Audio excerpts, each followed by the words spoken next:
Hello? What are you doing there? What are you doing there? Hello? Well, I was actually just thinking about this walk I was just on. It was really weird because this guy came up to me. I was walking and he was on his bike and he went down to the stop sign, turned around, and I have my headphones in jamming to tunes, right? So I see him come back the other way. He just turned around because it's the end of this hill, so I figured he'd head back up the hill. I get to the end of the hill and I turn around because I'm headed back home. And I see him headed back my way. And so I take up my headphones. Maybe he's trying to talk to me because he didn't go that far down.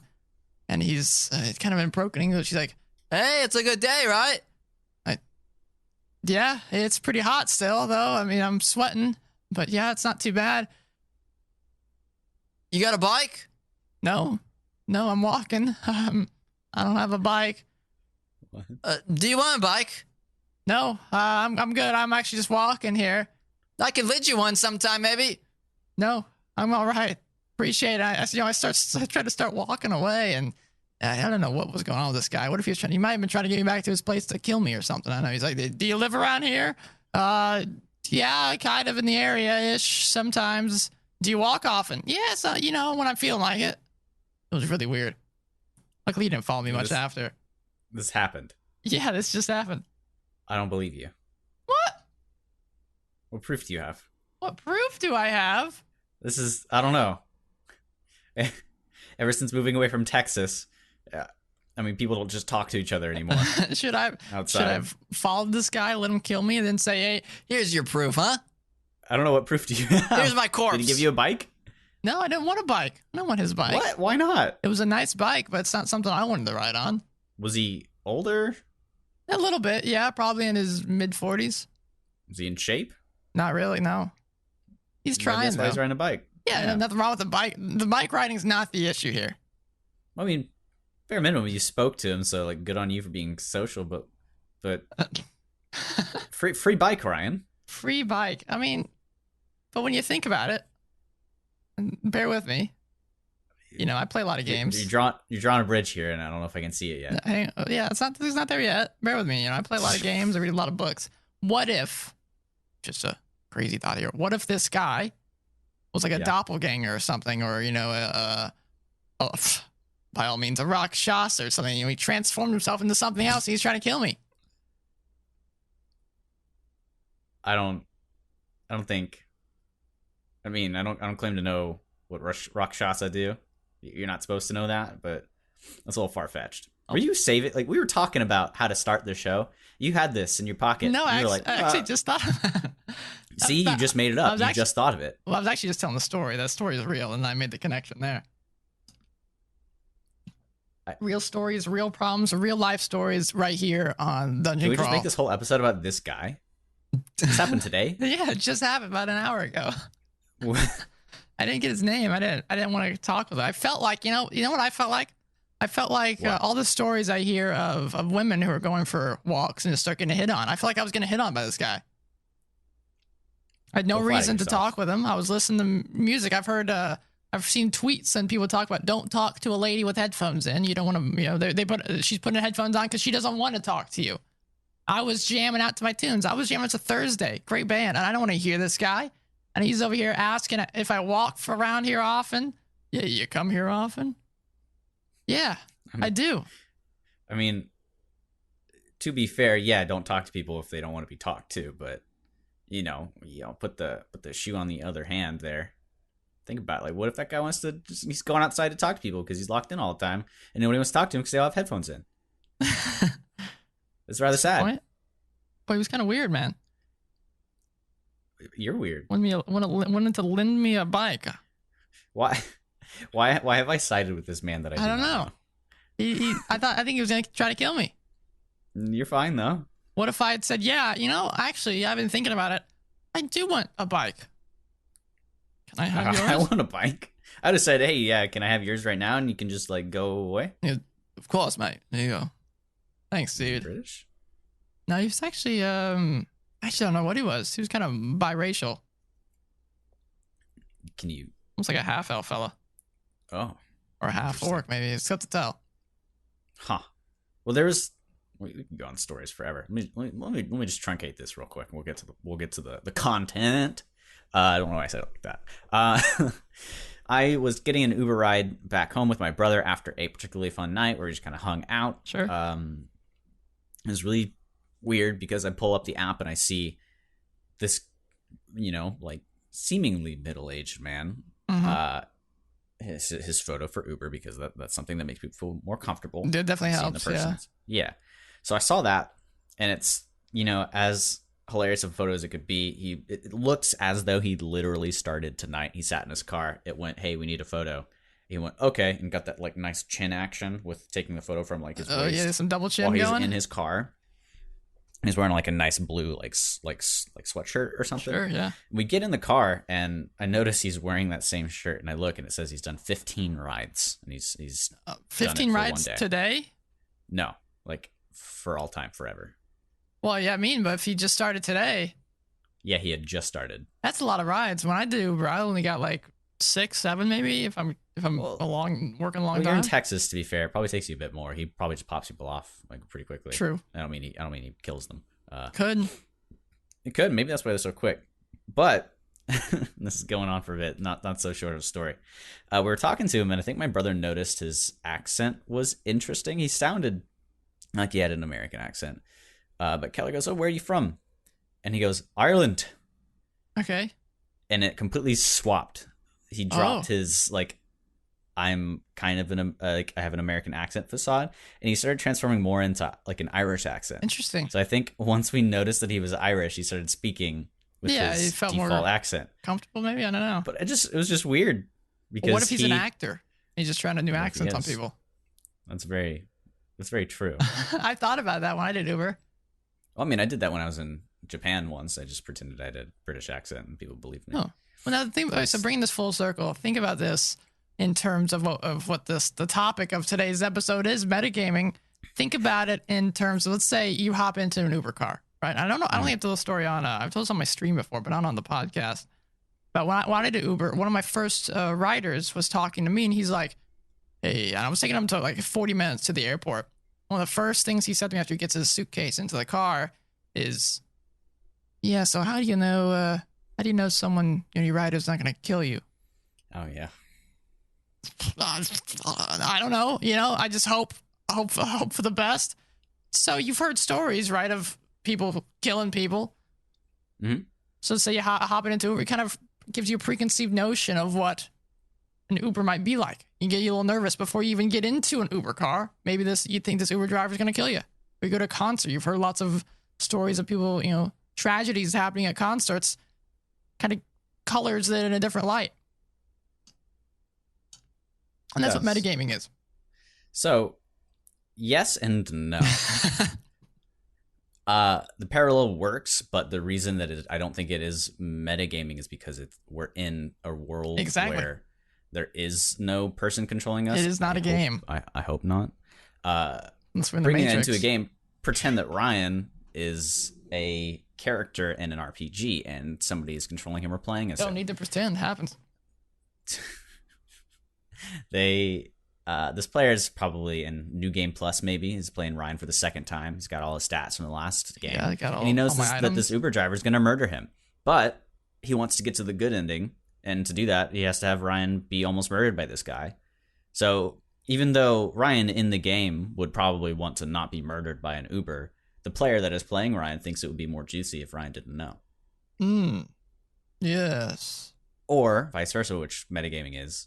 He avoids the Uber because he knows he's gonna die. He knows what's gonna happen.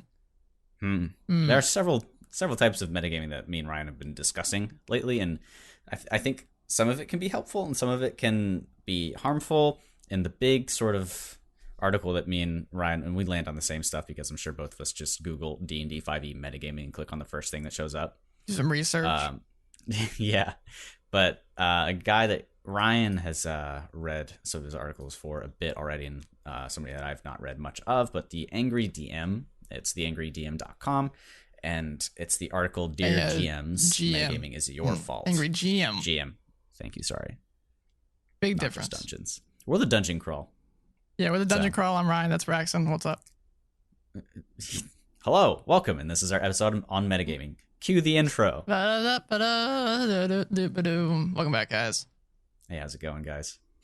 That's all for today. But let's kind of dive in and start off with what is metagaming. Yeah, we got to define what we're yeah, so we talked about it, but that's all just a bunch of chit chat. It's a very broad topic. It's tough to. I think it's tough to really label down what exactly metagaming is. If you come from, let's say, a, let's say League of Legends or another like a game that has strategy in it. That game also has a metagame, like specific like card games, Magic the Gathering or Hearthstone or all these different card games have a metagame as well. What's in the meta? Which basically means what's the decks, what are the card decks, or what's the builds that are working best for people this season. Because if you imagine, I hate this because in say like an anime like Yu-Gi-Oh or anything that's a card game, it's almost as if there is no metagame other than Legends. Like you hear about Blue Eyes White Dragon, it's a really great card, but you play against Kaiba and he puts his Blue Eyes White Dragon on there, and you don't know that it has this certain ability or this thing that it can do, and you just you lose because of it. And it's really interesting that in real life, card games don't work like that. The more you know about the cards, the better your chances of winning are. Yeah, you see, it's a competitive this deck game. Probably has this card. Okay, so I got to play around that. Think about, this is something I love talking about, but think about how more interesting card games would be if people just didn't know all of the cards. There was no way to find it out. Back before the internet existed, you encounter something for the first time. The world feels more new. Right. Prehistoric times, am I right? Wow. Think about that. We'll leave that thought behind. That's just something I enjoy imagining often, like how Yu-Gi-Oh is. You play, you've activated my trap card, and you have no idea what it is. And it's like, how do I play around this? I have to learn now. Secrets. Imagine in Yu-Gi-Oh if they had the chance to go, let me read that card real quick. They would go, what? You can do that? You can do that? But drawing this back to Dungeons and Dragons, so what's the meta game in Dungeons and Dragons? What does that refer to? So there's a set of rules, statistics, values in Dungeons and Dragons that is there for everyone to see. They've been there for as long as the game exists. A goblin has around how much, like 6 HP, 10 HP, or whatever. Something like that. If this was a card game, you'd want to know all of that. So if you got into an encounter, you'd be able to survive, or you'd have that edge. But say you're playing a character that has never met a single goblin ever in your life. You wouldn't know anything about it. Or you would know that you need to stab its heart and kill it real quickly like that, or the anatomy of it. You wouldn't know those things. But so in like a card game, goblin, go ahead, something like that, goblins might be common in this world. So maybe even if you haven't seen one, you've at least heard about them. You've heard people complain about the goblins, the silver-toothed tribe goblins that live over those hills. They always come over and raid my crops. I kill them by stabbing their head off or something. I don't know. Raise those crops myself. Yeah. They're just gone now. But going forward, it's difficult to remove metagaming, and going towards the definition in D&D, and this is where I deviate from the Angry GM, as I do think metagaming is having knowledge that your character normally wouldn't know. Yeah. So, a goblin has 10 HP. Your player somehow knows a goblin has 10 HP and hits it for 10. You go, okay, he's dead. Or your character says, okay, we need to deal 10 damage to this goblin to kill it. Which is first like breaking the fourth wall, because health is not a number in that world. Yeah. It's similar to asking, like the cleric says, hey, how hurt are you? Oh, I have 10 HP out of 15. There's other ways. Granted, I don't think that's that big of a deal. We know we're playing a game, so it's a little different. Obviously, there's other ways you'd say, yeah, I'm looking pretty hurt. I'm a little weak right now. Or you could say numbers. That's something that I feel like would be good to outline in the beginning here, is that I feel there are around 4 types of metagaming. Oh. And this is attributed to a post that I saw a while ago before we even decided we were doing this. The only credit I can see on the images is it's Thieves Cant Comics, and it's Cant within a C-A-N-T. Yeah. And then it's yesthievescan.com. So the credit goes there for them. It's lovely little art that says there's standard, helpful, incorrect, and psychopathic metagaming. Okay, I'd love to hear it. So the first one is standard, and it's this little tiefling with like a flick of fire going on, and they say, "All right, we're headed to Troll Canyon. Make sure you can do fire damage." Right. Metagaming. Say that tiefling has never actually met a troll. For those of you who don't know, play- trolls right. they regain health unless they're given fire damage each round. Or acid. Or acid, I believe is correct as well. Right. So now that you know that, you cannot forget that unless you just have a terrible memory like I do. But this is metagaming because you hear Troll Canyon, you go, okay, we need fire damage. Maybe none of your characters have encountered a troll. There's no way they would know about that. Next one is helpful metagaming. Kind of improves the speed of the game. Say you're in combat and you don't want to take a lot of time. You roll a 16 to hit a monster's AC. And then you say, okay, well, its AC after fighting it for a bit is 13 or 14. I'm going to go ahead and roll damage die DM just so you don't have to. Yeah, you kind of learn what the AC is. Yeah, so it kind of speeds it up. It's I guess I would consider that metagaming. I don't really believe it to be, but it's knowing there's a game going on. You know the numbers involved. So yeah, I guess that would technically combat qualify. does change it a bit. So I would argue that it is metagaming because it's knowing the values outside of it. Yeah. But things like that can help the speed and the fluidity make of things the game. a little quicker. Incorrect metagaming. So there's this image of a half orc with her arm bitten, assumedly by a zombie, and her party member saying, "That zombie bit you. It's only a matter of time before you turn." Right. So taking meta knowledge about zombies from pop culture and applying it to Dungeons and Dragons, which is completely different. It is completely different. Now, it could be that your character has heard stories about people turning into zombies in the game within your backstory, and you do say that. It works if your player knows that, but if your character knows that. But if you as a player just throwing this information using your player character as a speaker for it, it's kind of like, don't give incorrect information. Well, similar to we like to kind of pull things from our campaigns and talk about stuff and what's going on there and relate it. In a recent one, vampires kind of came up, and we were talking about them after the game and kind of talking about the different weaknesses and things that they have because it kind of got brought up.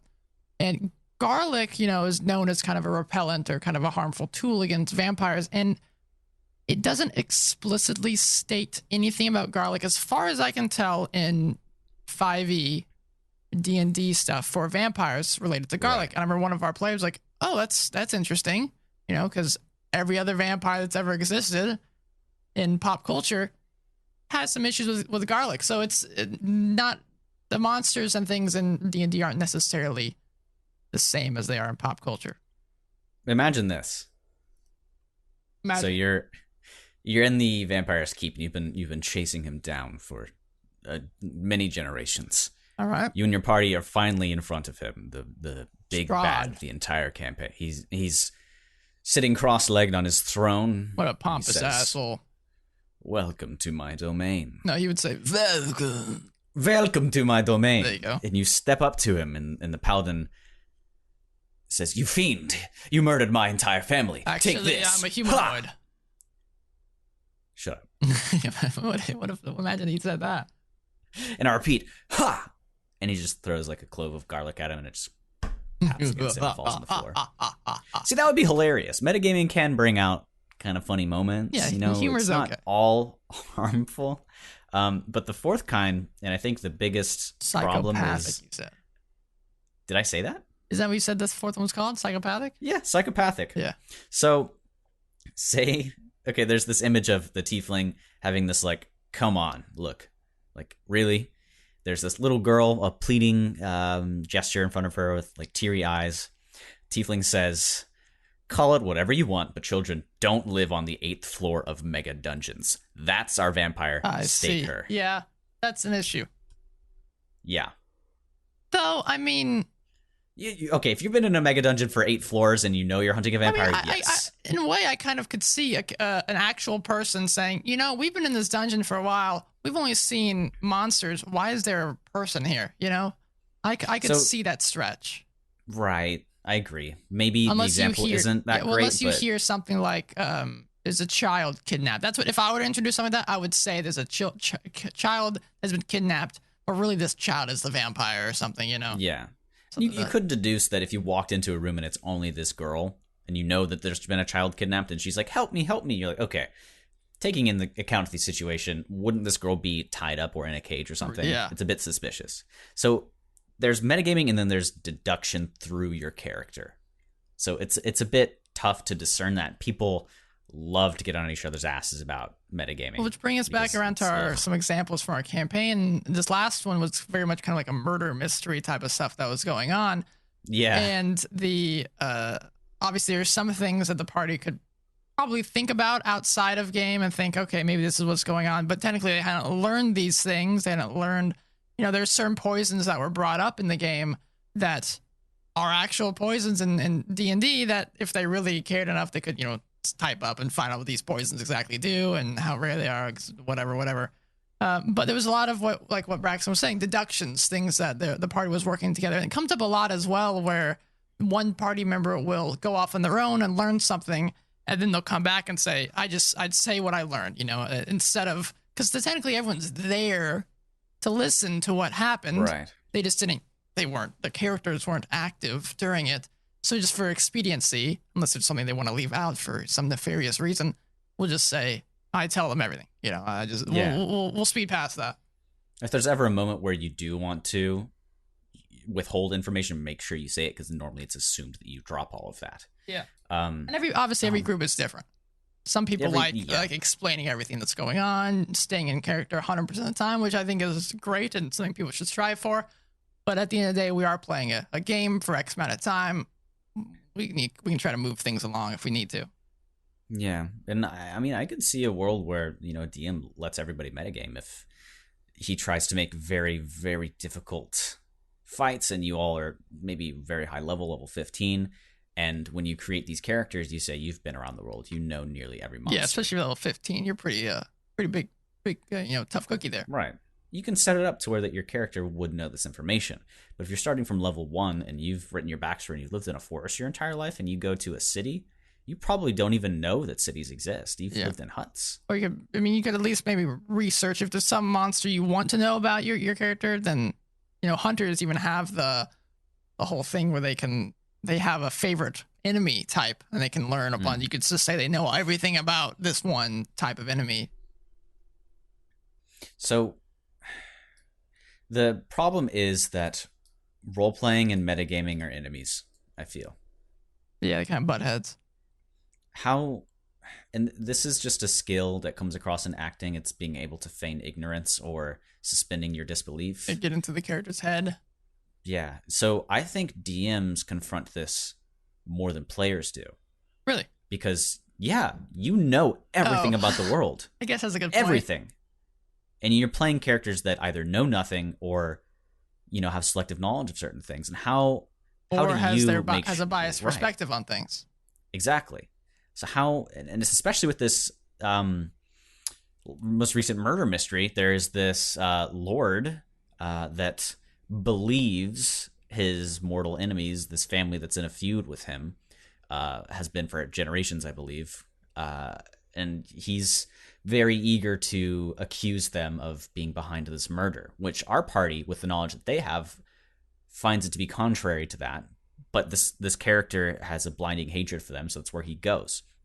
So Ryan, how do you make sure you're playing these characters true to their knowledge and role-playing them as they would exist in the real world? Well, I write down what they know.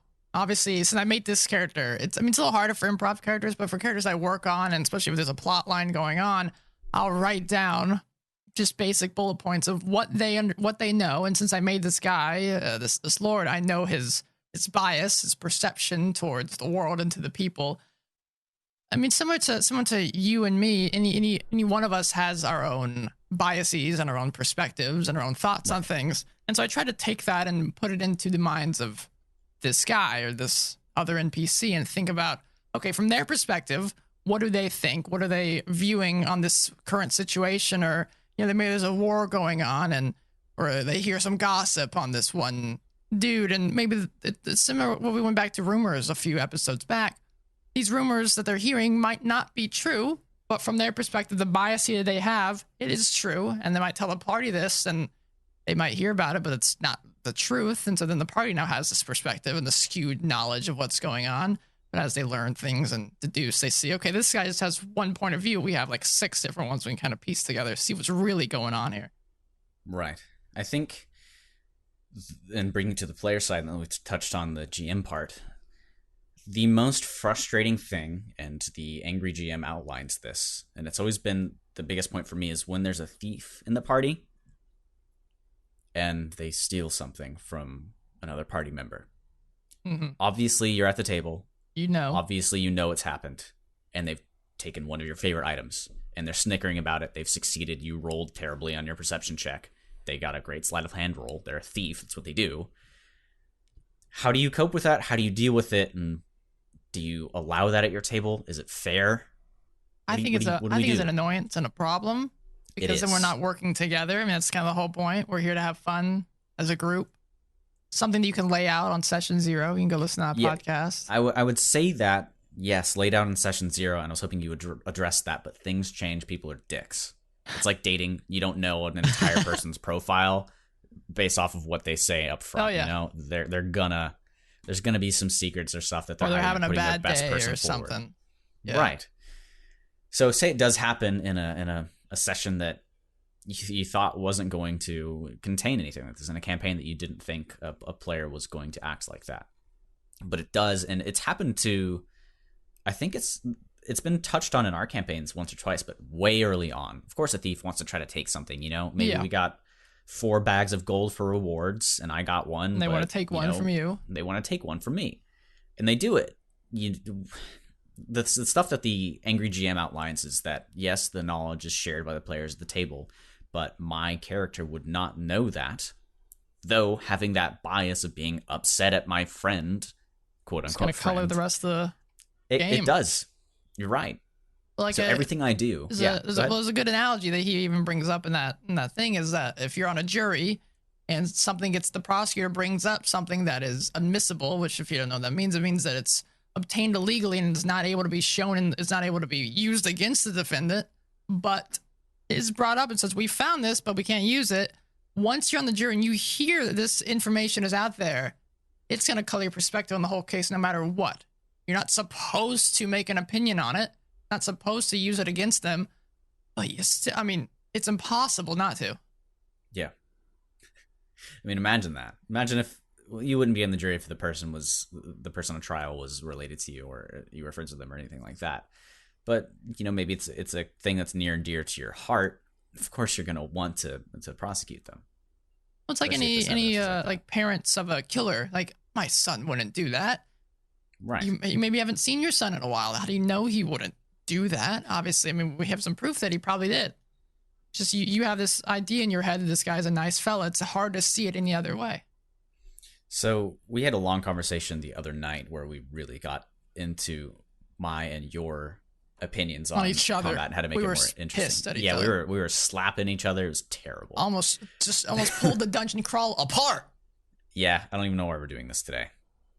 But I wanted to give the prime example that I think the angry GM brings up, and that most of you would think about for metagaming. It's the textbook. Like, if you read in a dictionary what it is, you would see this scenario.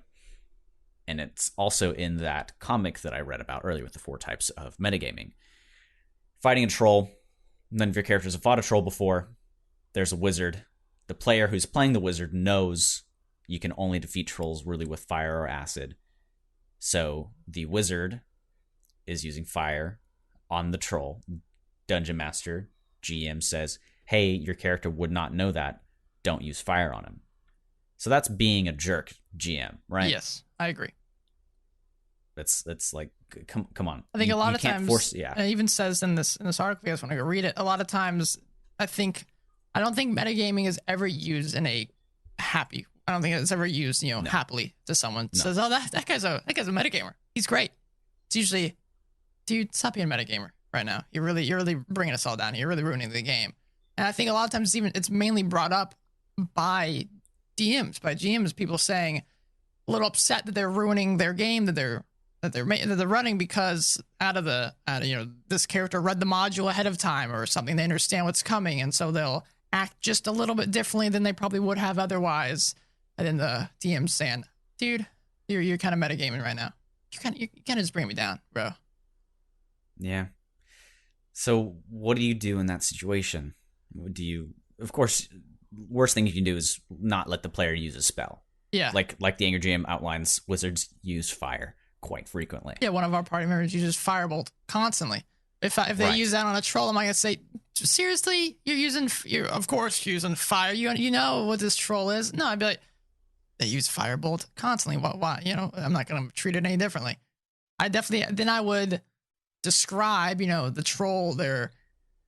Maybe before they get an attack, maybe you guys see that obviously you need to, as a DM, you need to describe what's going on with these creatures so the party understands there's something. Even if they don't understand trolls, they at least see that the body is regenerating. So they understand there's something going on. And then if someone uses fire for the first time or acid, then I would describe, you watch as the parts that were beginning to, heal back up cease and kind of, deteriorate a little bit more. So you understand, okay, something we just did stopped, prevented this. And then that kind of can help the metagame issue, I think. Yeah, you've always been really good about that. So DMs out there, GMs out there, if you're wanting to allow your players to figure out what these weaknesses are, because nobody, the characters and the players, don't know, that's a great way to do it. NPCs say your as players, well. Right. And like say some guy who fights vampires all the time. Maybe the party's like, okay, I know vampires are pretty powerful dudes. Let's see if we can learn about this guy and maybe find a way to fight him. Then talking to this NPC, they say, well, I've fought this guy for generations, and I've noticed he never goes out during, after nighttime. He's always scared to come outside. And then maybe that leads them to believe, okay, sunlight's obviously an issue for this dude. Let's try and use that against him. Right. So, say you're a player and you have the knowledge that trolls, die from fire. Your character doesn't. Maybe your GM isn't the best at describing affectations and what happens as a result of certain attacks. Hopefully they get better. But as a player, when is it okay to say that they figured something out? What do you do? Do you waste a spell knowing that it's not going to help? Yeah. And I think asking questions can really help, though that can feel cheap as well as asking a question, like question metagaming. Asking the DM a specific question. You can say, would my character know this? Yeah. But then you you might have to do a stupid roll, and if you fail the roll, then it's like, well, okay, now what do I do? Right. I don't know this. Like, okay, so magically have the answer. Yeah. So rolling for things, it's in the game and it's something you can do, but it feels very cheap. It happens to us quite a bit, and honestly, there's no other way around it sometimes. What was this? Okay, so we're in an encounter, but it's not a fight. It's a puzzle, and there's, say, a riddle, and for the sake of brevity and not trying to create this riddle, the answer is a certain type of poison that we have. But none of us really remember we have this poison. Yeah. But say the thief that's holding the poison doesn't remember, but the wizard does know that the thief has it, but doesn't want to just mention it in game or out of the game. Is there a way for us to try to nudge the thief to try to remember it, or are we just gonna have to sit there and pretend? Well, you could. I mean, if one of you knows it, I'd say more than happy to have someone say something. Yeah, that was, I wrote myself into a hole there. Say nobody except for nobody remembers. But the players know the thief has it. This did happen somewhat ish recently in the campaign for one of our puzzles. There was something that one of the party members got that could fit into a thing to solve this issue that they're having. Right, that was me. Yeah, but you didn't really think about it. Obviously, I mean, it's tough to describe puzzles sometimes, especially if you're if you see a puzzle with your own two eyes. It's a little easier than if someone is just describing you a puzzle. So for some of the puzzles I've had, I would have printouts and things. That definitely makes things a little easier. But for something like this, it's hard to describe it. So for the specific person who had picked up, which happened to be Braxton, picked up this vial of acid that would work for this slot. I described, first I tried to describe the hole, and they weren't really catching on. I said, okay, Braxton, can you just give me an intelligence roll? And I made the DC. I was thinking in my head, DC would be pretty low for this because, I mean, he just picked it up. It's pretty, you know, and it's pretty ingrained into your brain. And you rolled and it was fine. And I said, okay, well, looking at this slide, and I didn't just feed the answer. I said, it looks similar to something that you had just recently picked up, possibly the acid or something. Like, huh, interesting. So you pulled it out and you try to fit it in, and voila, it works out. Yeah, I think the reason I wasn't catching on to it is because usually when I think of a vial, it's that typical, thin top with like the flask sort of, opens out like a cone. So I think I was just not recalling the it's tough to get the exact image of everything in the people's heads.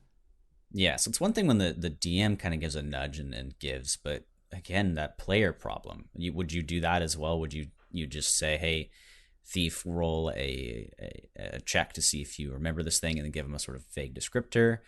What if the thief kind of gets mad at you and says that you're kind of giving them that information? Yeah, again, it's tough. I think every group has a different metagame idea or what's good and what's bad. I mean, let me ask you, do you think metagaming as a whole is bad? Well, I think the video games that I've played make metagaming okay, especially single player experiences, because nobody's telling you it's not. You've gone through New Game Plus several times. You're playing Dark Souls and you know that this boss has a strength against darkness, so you make it to where your character stops using darkness and gets a different weapon. Yeah. Without having ever encountered this guy. I think video games enforce metagaming. So I like it, but when you're in a multiplayer setting with a game that is not competitive like D&D and it's about role playing and making things realistic, I think metagaming can tend to be bad. Yeah, that's how I feel about it. I think metagaming is a bad thing in the context of D&D that is for role playing. I'm split on it because I don't think it's like we were talking about. It's not possible. I don't know how to word this. It's metagaming is inevitable. I think it's going to happen. I mean, even if you don't read a lot of things or don't read the monster manual or know the module that you're running, it's going to come up. You're going to learn something. The other two other players in the party are having a discussion that your character's not there for, but you heard it, and so you're going to react differently next time. If they lied to you, they say they were going to the bar, but really they went to the thieves building or something. They did something different. As a player that they did not go to the bar. So you would decide to roll insight check instead, or you talk about insight checks. Well, you question them a little extra than you would normally, just because, like I said, it's in your brain. It's impossible to pull that out. And if you decide not to question them farther, you're still technically metagaming because you know that information. It's impossible to not metagame. It's coloring the entirety of your interactions. So I'm sure you as a DM could say, all right, this person's going to go somewhere else. You three, can you leave the room for about 5-10 minutes and I'll call you back in a moment? But then that might not be fun for the three people who are not there anymore. They're just kind of sitting on their ass on the couch outside. So, but at the same time, it can have issues in game. You know things that you shouldn't, et cetera, et cetera. I really don't. I've yet to have any big issues with metagamers or anything metagaming. So maybe I'm lucky, but sure, we've had small things here and there, but it's been nothing that I was like, it's not a big deal. I mean, you can discuss it if you so wish. No one's been, a jerk about it, luckily. I think the biggest thing we've had so far is when my character mentioned the thing about vampires and the other players had no idea that he had that information. Yeah. So if my character had no backstory with vampires and talking about them, that would be the biggest offense we've had. Or, I mean, in another way, you could say like some of the times where a player went off on their own and ended up getting into a fight and almost died or was being killed, and then the other party's like, I'm gonna go check on Briss because she hasn't come back yet. Yeah. If she was okay, would that party member decide to do that? It's tough to say because that information does not. That's not something that happened. What happened happened. So it's here's another problem. Sure. And me having a character whose backstory is now getting fleshed out a bit more. Yes, I did have a very particular backstory. I'm talking directly to our players right now. The Rakshasa stuff, all that has been set for a long time. Now this is getting away from our party. An example, you fight a very particular monster. This player, this character has no dealings with them in their backstory to your knowledge. But in game, they tell the other players about their weaknesses, and you're surprised you didn't think anybody's ever seen this monster. You've grabbed it from a different module. And you go, hey, how did you know that information about that? And you go, oh, I've seen him online a bit. And they go, okay, why did your character know about that? And they give you this sort of answer that you're feeling like they just kind of threw it into their backstory. Yeah, made up on the spot. Improv in the moment. They decided their character had seen that. Can you tell them that, no, you can't do that for your backstory? Or do you accept the fact that you can't possibly know everything about a character's backstory and allow it, because a character's backstory is, quite frankly, always being improved on? Yeah. Do you try to decide, and sorry not to speak over you, no. what you've told me at the beginning at session 0 is all that you can have for your backstory? How do you deal with that situation? I would accept it immediately, because I'm the type of DM that loves having extra backstory stuff. Because let's say there's this creature that is pretty, rare, that this is somewhere in their backstory. I could find some cool reasons, and maybe I'll talk to the player out of the game later and say, okay, that's kind of cool. Let's see if we can build upon that. There's this whole idea also that I've read about in D&D that we could try sometime. And I know it's tough doing this type of stuff on the spot, but have you ever heard, quote, yeah, I know a guy? Basically, it's referring to, let's say you're in a town. It's a way to pull your players and have them make up characters and add them into the world. Where let's say you're in a town that your character's from. They say, yeah, I'm looking for they're talking to the DM. Say, yeah, I want to go try to buy some items. And say, the DM haven't made an armory or made a dude. We're looking for a thieves guild or something. You say, okay, yeah, you know somebody, make him up right now. Who is it? And then, okay, it's John. He lives down the street from me. Okay, cool. Yeah, let's head over to John's house and you guys get some armor from her or something like that. The hey, I know a guy rule. All right, let me give you this then. Push your buttons a little bit. Okay. Hey, yeah, I know we're trying to, kill the dragon right now, and I know we need a certain sword, but I know a legendary blacksmith in my hometown. It just so happens to be this hometown. I never told you before, but we're here. And he makes this silver sword that is meant to kill the dragon, and he has it. And I told him a few months ago that I wanted to make it, and he's ready for me to. I repaid him. It's all done. It's just a favor that he had for me. I just gotta go pick it up. So can we go there? Yeah. So if someone were to do that along those lines, I would go with it to a T, because I think just giving players stuff like that, I think is not interesting. I think if I were to just say, hey, you go find this guy, etc., I think it should cost something. Like, sure, you might know this guy, but he's gonna give you this stuff. Why would he want to? I set the precedent that it's not a family thing, but I already paid for it, or it's a favor to me. Yeah, but I would still make a quest for you to say you go to him and say, yeah, Sonny boy, I'm sorry. I know we had this thing, but someone just recently came and stole it from me. I think I have idea where they might be though. If you want to go help me out. Okay. Sure, yeah, we can give that a shot. Just try to make it interesting, because I do like when players decide to add stuff to the world, but just giving them freebies is, I don't think, interesting to a party either. Well, I was going to challenge you whenever you said that he lost the sword or maybe gave it away, but you said it was stolen, and there wasn't really an angle I could take that said, okay, that's unfair, Ryan. That's not a part of my backstory, but whoever stole it was out of my control. That's not within my backstory. Right. So, okay, that was there you go. You solve my problem. You got Take me. that problem, player.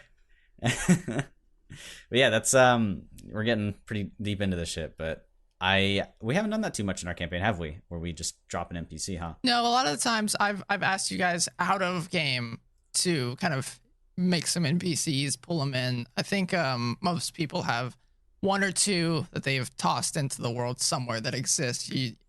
But you guys probably haven't met them yet. Yeah, no, it's been that way, and I would love to meet them because it's always like a giddy moment, like how do they exist? Yeah, that's why it's a great way. We talked about this in our role playing episodes. It's a great way to get players into the game, have them make something that exists in the world, and allow them to interact with it at some point. Yeah. So metagaming is and I always use this analogy, and in real life, I don't know if I've said it here, but it's a massive knot that is hard to untangle, and I don't think it truly can be. If you ever did untangle it, you find that it's woven into the fabric of the game. The like, only thing I think where metagaming can be an issue for me is when it comes to two things: stealth and perception. Stealth being, and I've tried to do this, but it's tough to get people out of the habit of when they say you're gonna do stealth, they make a stealth roll. I know what you're talking about. If you say, hey, I'm gonna try to stealth around here, I'm gonna try to creep up, and then you do a stealth roll and it's like a 3, then you're gonna decide, you know what? I'm not gonna stealth too far, or I'm just gonna go a little bit. Instead of, let's say, for example, you're stealthing for a bit, then it comes up to, there's a guy right there. Let's see if you can sneak past him. Then give me a stealth check. If it's low, he sees you. If it's high, then you're okay and you're able to keep sneaking by. Having action-based stealth checks instead of passive-based stealth checks, where you're not doing anything yet. You decide to stealth. Instead of you're doing something actively, now give me a stealth check, because then it won't color what you're gonna do otherwise. You've already done it. Now give me a stealth check. Okay. There was a second thing. Was that both of them in one, or is there? Yeah, the other one would be perception, though. Oh, okay. We did this briefly, and it didn't really stick. But having DMs roll perception for people, granted, that's kind of what passive perception is supposed to be used for. But if, let's say, Braxton walks into a dungeon room and wants to see what's around and try to perceive, and he gets a low one, he's gonna probably immediately think, there's probably something here, I just can't see it. And so then that's when the next player is like, hey, can you roll for me, or can you look around here too? And that's not necessarily metagaming, but for example, let's say, just for the sake of it, everybody rolls poorly. They're going to get the idea there's something in this room. This has happened. Yeah, they're going to get the idea there's something in this room, even if there isn't. And it's tough to get people out of the habit of saying, you didn't see anything, it's okay, move on. Or, I mean, sometimes I think you don't need to roll, and DMs like making their players roll for things, especially if they're improvising and while the player's rolling, trying to think of what's in this room.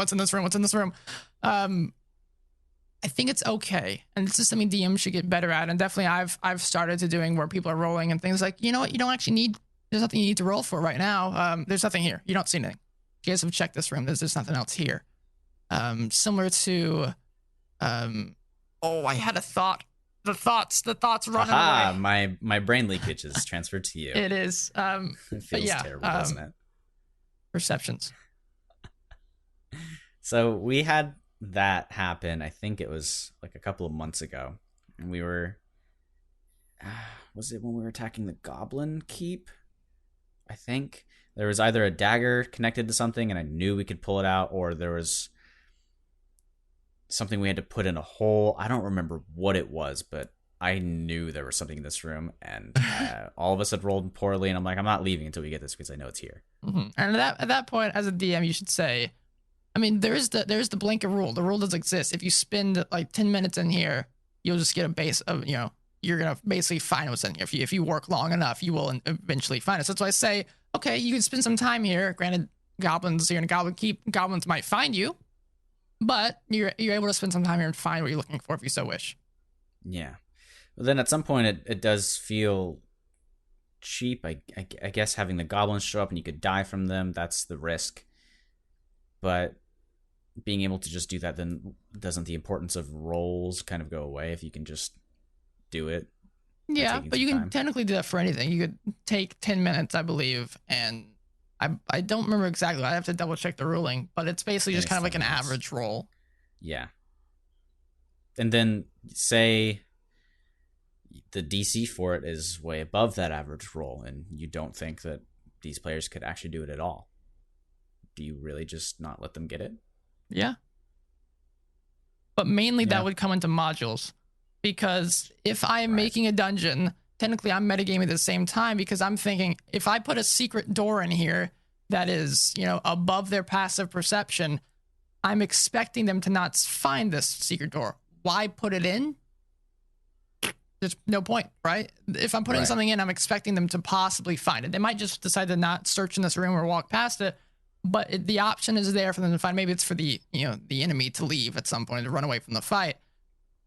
But as a DM, you're constantly thinking about what your players' perceptions are, or their average DC rolls, or what they're weaker to. Let's say someone's weak to strength rolls, so you're going to have the villains going to attempt to grapple them instead of anybody else. That's GM metagaming. You understand this. Granted, you could argue, looking at your party members, this one's the weakest. They're not buff compared to the rest.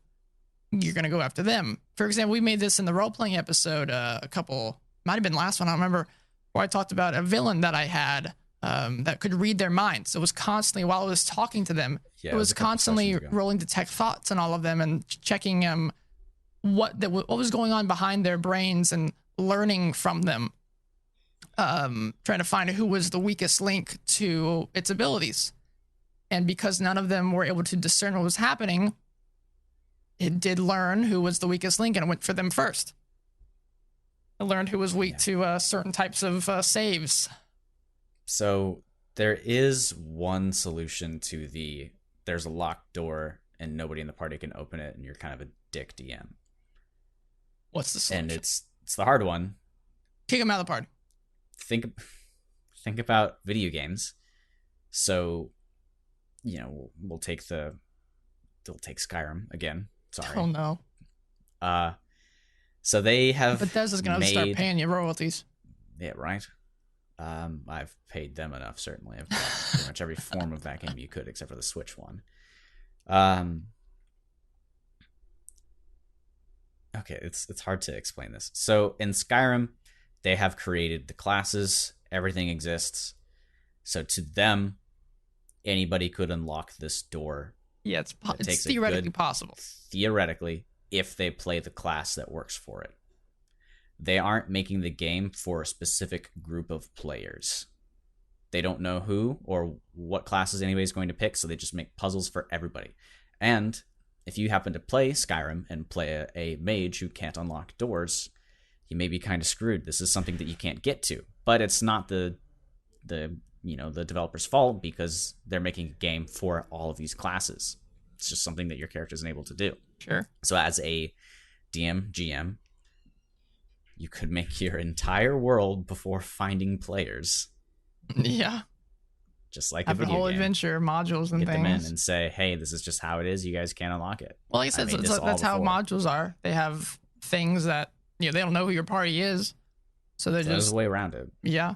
Kind of going off of that, there's a game called Deus Ex Human Revolution that is similar, where you basically can make your character either super stealthy, super action-packed, in between, whatever you're going for. But if you decide to go the entire skill tree of the stealth route, all the boss battles require you to use force. So you will be screwed. It's not impossible, but it's extremely hard for you to use some of the boss battles in that game if you're just using like a trained gun.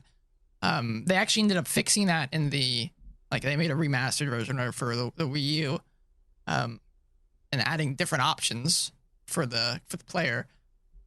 But I mean that's an issue. That, and there lies an issue where if you know your party and specifically, granted the game wasn't doing this, but say if you bring it to Dungeons and Dragons, if I know my party, I specifically put things in that will counteract all of their abilities, I think that's just counter to fun. You don't want to be doing it. I like going into my players' spell sheets sometimes. I have all their character sheets. I like going into their abilities and their spell sheets and finding things that maybe they haven't used in a while or forgot about, and trying to find ways that can be incorporated into a puzzle or an encounter, and utilize that in some way. Make them feel happy with themselves. Oh, cool! I solved this with one of my abilities. I need to send you my spell sheets every time we level up, because I change my spells. Yes, you do change quite a bit. Every time I level up, I drop one or move one, because I can do that. So I'll keep you updated on that. Sure, yeah, but this is a big thing. It's a big topic. A lot of things. It is. Can go into my favorite it. Topic. Also, least favorite topic. Yeah, some people get pretty heated about it, and players can get pretty mad at each other, saying that this person's metagaming, this person's doing this. They should understand that. There's even some like funny metagaming, because my familiar got brutally murdered by a certain person. What happened? You murdered my owl. familiar. So being the warlock that I it don't know was, what I he's made talking it. about. I'm pleading the fifth. I'll also plead the fifth on exactly why I lost the find familiar spell, because my party members don't know why a lot of that has happened. So I'm going to keep that away from them. But I lost the ability to cast find familiar. So if my familiar perished, I could not cast it again. So Ryan knew this, and granted, he died. He gave me a little bit of the warnings, and I saw it in his face when it was happening. I went, no. In my defense, I felt bad. Yeah, sure you did. So I could have metagamed and said, oh, he dodged it, or argued with Ryan on the rulings of it and say that he abruptly brought it on there. But it's how it happened. So I, as we've talked about, put that aside. Just like if you're playing, pretend cops and robbers with your buddy growing up, and you shoot him and you say, I shot you. No, you did it. You missed. No, I shot. Boom, I shot you again. No, it went by me. I dodged it. I hate that. Yeah, that's literally what this is. So continuing on, one of the other players who recently lost one of her beloved pets in real life, I think that was on the forefront of her mind, and she snuck off and went to a market and had a little carving of my owl with its name engraved onto it, and then dropped it into my bag. I caught her putting her hand into my bag, and I went, what are you doing? She took her hand out. Nothing was there, so my character surmised that she didn't steal anything, or she had her hand on something and dropped it because I saw her. But over the past couple of sessions, she keeps trying to ask me if I've gone into my bag yet. And my character has a bag of holding and a satchel and a book that's on his hip, so he really doesn't reach into his satchel that often.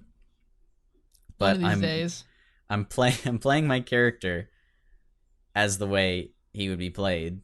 And he wouldn't just brush his hand up against this owl carving in his bag. But it's a little sad, because I want him to see it, and she wants him to see it, because it's a little gesture that the character did that no one knows about yet. So not all metagaming is about being overpowered because you know about the stats. Some of it is like that. Yeah, I mean, in summation here, the metagaming as a whole isn't inherently a bad thing. I guess what you do with that information is where it can lead to issues.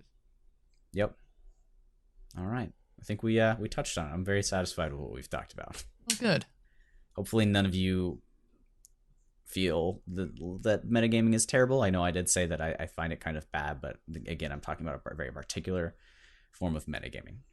Yeah. But at the end here is the time. We're doing it. Are we rolling that die? We're rolling that die. Oh, crap. Where's my dice roller? So for those of you who don't know what this is, as I say every week, we roll a die on this the table here, this roll sheet that the _Crimson made on D&D Behind the Screen Reddit. And it's basically has two D100s that you roll, and one is an object and one describes that object, and we just kind of make a little improv scene around it. You know what? Screw it. I'm gonna roll actual dice. Whoa! I have them. All right. That's a 92. Tapestry. Again? Yeah, you have had a tapestry before. No. All right. 13. 13. That is a tower. Okay. But what kind? 29. A 29. A signing tower? As in what definition of the word? That's all it says, signing. I don't know what they're going for. Gonna be honest. Give me a second. I have ideas going, but look. Oh, I hear him. He's typing. A signing tower. What is that even? What could that even possibly be? I think we're doing some sign language. Okay. I hear his little brain moving. There's a couple of definitions here. Look at the definition. Yeah. And there are the obvious ones. Sorry, we're stringing this along here, but I want to make sure I do this. Man, this is the hardest one we've had. Well, I got an idea. You do? Yeah. What? What? That's how good I am. By the way, guys. You know what? Yeah, I want to see what you do with this. Go ahead. Go ahead. It's a little bit of a stretch, but yeah, I'll do it. You know what? This is the first time I'm going first. Right? I'll set the precedent. Okay. Watch and learn, everybody. Yeah, let's do it. Okay. So the party's been watching this tower grow in size as they've been. Watch the tail there, JD. He's on the microphone. He's like, nah. You can't. Yeah, he's out. The party's been watching this tower grow in size as they've been walking along the plains of Oonga Doonga for the last few weeks. Man, this name is terrible. Yeah, but I didn't name it. The closer they get, the tower grows immensely in size. It seems to almost, as you stare at it longer, it seems to get closer and then farther and then closer away. Eventually, though, the party does come to the base of this tower. There's not much else around, so screw it. Let's go to the tower, they said. So they made their way to the tower, and outside there was an impossibly long line, almost as tall as the tower itself. Oh my gosh. The tower, it's terrifying to look at. But, hey, I think I'm going to get into this line. I don't know what it's for, but I just feel compelled to. What about you? Yeah, for some reason I see people lining up, and I want to I know. do the I same. don't even know what it's for, but hey, lines are lines, right? Can't be for anything bad. Can't be too long, can it? Boy, was he wrong. The line was so long, and it only moved every so often. But eventually, they camped out, they slept, they ate, almost like they're waiting for tickets for the hit musical Hamilton. Eventually, though, the line began to die down, and more people came along the plains and got behind the party and continued to line up. Eventually, they led to the entrance of this tower, and you could kind of get a little peek inside, and this dark, magenta kind of walls lit very poorly by some lights from some torches on the sides of the walls. There's a singular long table inside, and seated at this table is a humanoid with looks to be the horns emanating from his head. He's got fangs and is laughing at whoever he's talking with. That's great. Please have a seat. The man next to him, he sits on next to him, and they talk a little bit longer. And then you see a quill fly out from the wall. Oh my god. The man with the horns catches it. Please sign right there. He, almost without thinking, grabs the quill and signs it immediately. Boy, I can't wait! Stands up excited and runs out of the tower. Eventually it leads you, or you are the next person to walk up. Hello. It's great to see you. What is this for? What is this for? Yes. Please have a seat. We'll talk for hours and forever. This stuff is incredible. You will not imagine once you sign on the dotted lines. Your happiness will be immense. Oh, I'd like heavens. to know. Can I read the contract? Oh, you can read whatever you want. I read the contract? And boom, that's where it ends. I don't have a contract prepared. Hey, you did it. Yeah, the devil signed I'm sure it. everybody had. God dang it. That's smart though. Good on you. Okay, since I rolled for you, technically you rolled for me. Just to make this fair. This is interesting. Now look at me rolling for Roll Braxton here. We're mixing it up. We've been doing this for years, and now we're trying to change. So this is a school, 95. All right. What kind of school? Okay, you know what? I'm going to. What? Never mind. Yeah. Okay. So it's 37. Did you change it? What happened there? It's an undead school.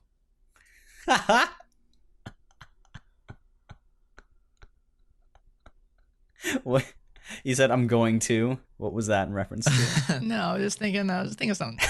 You gave me the easiest one. There's so many opportunities. I don't even know what to do with it. So many directions. Okay, so It's an anime waiting to happen, or has it already? it has happened. Yeah, I thought it had. So it's your birthday. I'm gonna party like it's my birthday. Gave him the opportunity to do that. You knew And you're with your mom and your dad, and actually this week you're starting school because you've come of age. You're 16 years old, and it's time for you to go off to special mage school. You haven't tried magic at all before. You're kind of nervous. It's your birthday. You're getting some gifts left and right. Some of your best friends are there. You don't have too many. There's 2 people. But they're the greatest of friends. Quality over quantity, I always say. Exactly. And that's the forte that you go by. You better not give me any socks, you assholes. No socks. You get a nice new wizarding wand, a spell focus for you. Your parents. It's a great time. You've got your favorite type of cake. It's what flavor? As long as it's not carrot, I'm happy. It's not carrot. Perfect. Definitely is not carrot. Ma, thanks for this not carrot cake. You're welcome, honey. And the festivities come and go, and you find yourself going to sleep. It's relatively restful, and then you wake up, and it's time for school. You're up earlier, actually, because you have to travel quite far. You're going to be living at the campus. And you get on the carriage in the morning, say your goodbyes to your parents. It's tearful. Your mom's crying. She loves you so much. I love you, mother. She says she loves you too. She thinks about it for a bit, and you're suspicious. Yeah, question my. And you're on your way. The carriage wheels are rattling over the gravel of the road. This is traveled quite frequently. You actually don't know too much about the school. A day, 2 passes. You get food from the people that are on the carriage. They take this route all the time, specifically for the students. So there's been a trail of carriages. Am I the only one on it? You're the only one. Oh. Roll a perception check for me. Oh. I will be honored to. Boom, boom. That will be a. Oh my God! It's a natural 20. You're shitting me. No, I'm not. Okay, so with your keen young eyes, your fresh birthday eyes, you peer out of the carriage, and though there are other carriages there, you don't see any people at all. My eyes like binoculars, like zoom in. Well, even with a nat 20, there's still carriages and there's canopies over them, but you don't really notice any movement from inside. There's a lantern in your whatever the hell it's called, a carriage. Yeah. And you would guess that it would cast shadows against anybody that it hits, and you would see it. It is nighttime right now against there. But there's no shadows being cast. But in most of the carriages, there are weirdly shaped boxes. Looks like a person could be fit in them, though. Oh, goodness.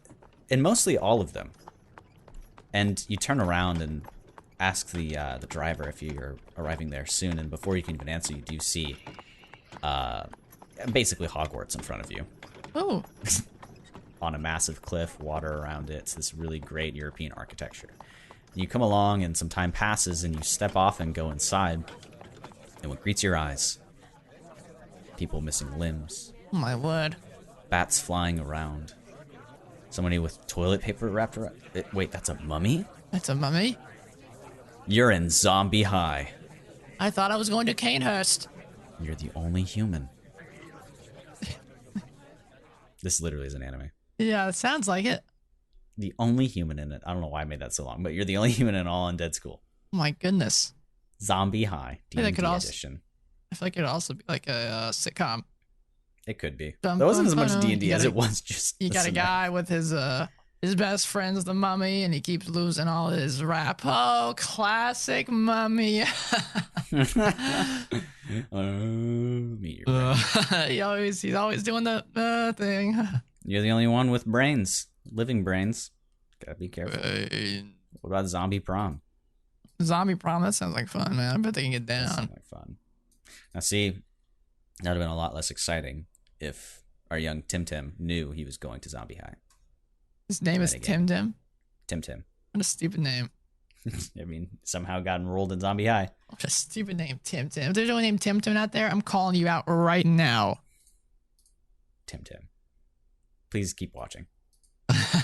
Don't leave us. Yeah, speaking of which, if you guys are watching us and haven't rated us in iTunes, please go do that. 5 stars. It would be fantastic. Follow us on the old Twitterverse at Dungeon Crawl Pod. Email us your hate mail at the Dungeon Crawl Pod. Did we say something stupid this episode? Probably. Did we offend you? Probably. Did we say something that you didn't like? Maybe. Send us an email. Let us know. You got an idea for an episode that's coming up? It'll let us know. Maybe we'll do it. Yeah, you got a creature you want us to talk about? Let us know. Tell me about your favorite monster that you know all about that you can't help but metagame because you know it so much. Thanks so much for listening, you guys. Have a wonderful week. It's Sunday for us. So we'll see you next Tuesday.